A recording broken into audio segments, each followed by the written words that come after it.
Cet atelier organisé à Kinshasa par la COCAFEM Grand Lac avait pour objectif de faire l'état des lieux des avancées obtenues dans la lutte contre les violences sexuelles et basées sur le genre en RDC depuis la mise en place de la déclaration de Kampala plus de 10 ans de nos jours. Bien qu'il y a eu certaines avancées, les constats dans l'Assemblée restent amers, ont reconnu tous les participants à cet atelier organisé par la structure COCAFEM GL en collaboration avec les projets EduFemmes financés par les Affaires mondiales Canada AMC. Occasion pour l'experte en genre Faïda Mwangiloa de conscientiser l'assistance et l'écouter afin d'harmoniser sa vue sur cette question. Les réalités dans les différents coins du pays restent la même dans certains coins comme à Lituri, au nord et Sud Kivu. Il y a beaucoup à déplorer et qui nécessite l'intervention de l'État congolais. Sous la modération de Nicole Nyangolo du COCAFEM GL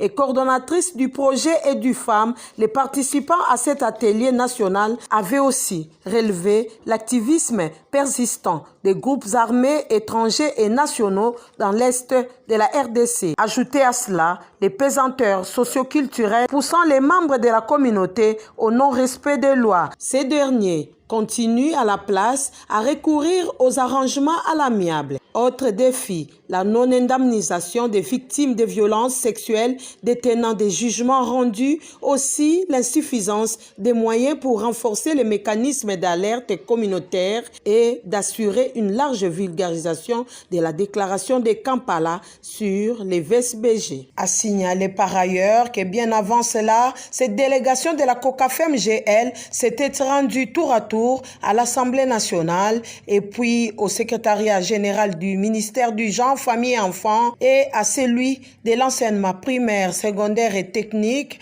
dans le cadre de son plaidoyer pour la participation de la femme à des postes de prise de décision, notamment dans le secteur de l'éducation.